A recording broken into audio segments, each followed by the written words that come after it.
ఉత్తరప్రదేశ్లోని అమ్రోహా జిల్లాలో విషాద ఘటన చోటు చేసుకుంది.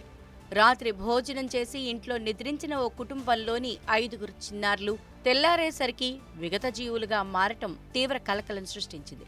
ఇది మంగళవారం జరిగింది. ఒకే కుటుంబానికి చెందిన 7 వ్యక్తులు సోమవారం రాత్రి భోజనం చేసి ఇంట్లో పడుకున్నారు. అయితే సోమవారం రాత్రి మూసుకున్న తలుపులు మంగళవారం సాయంత్రమైనా తెరుచుకోలేదు. దీంతో అనుమానం వచ్చిన ఇరుగు పొరుగువారు ఆ ఇంటి తలుపులు బద్దలు కొట్టి లోపలికి వెళ్లి చూడగా అందులో 5 చిన్నారులు విగత జీవులై కనిపించారు. మరో 2 ప్రాణాలతో కొట్టుమిట్టాడుతున్నారు.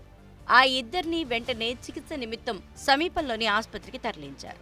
మరోవైపు ఈ ఘటనపై స్థానికులు పోలీసులకు సమాచారం అందించారు. ఘటనాస్థలికి చేరుకున్న పోలీసులు ఆ ఇంటిని పరిశీలించారు.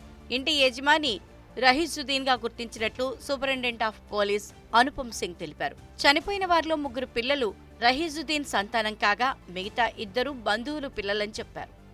ఈ ఘటనలో రహీజుద్దీన్ భార్యతో పాటు అతడి తమ్ముడు చావు బతుకుల్లో ఉన్నట్లు వివరించారు. చలి కావడంతో ఇంట్లో వెచ్చగా ఉండేందుకు పెట్టుకున్న బుగ్గుల కుంపటి వల్లే పిల్లలు ప్రాణాలు కోల్పోయినట్లు భావిస్తున్నామన్నారు.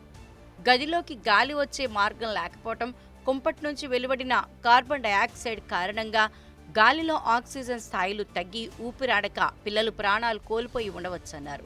ఈ మేరకు కేసు నమోదు చేసి దర్యాప్తు చేపట్టినట్లు తెలిపారు.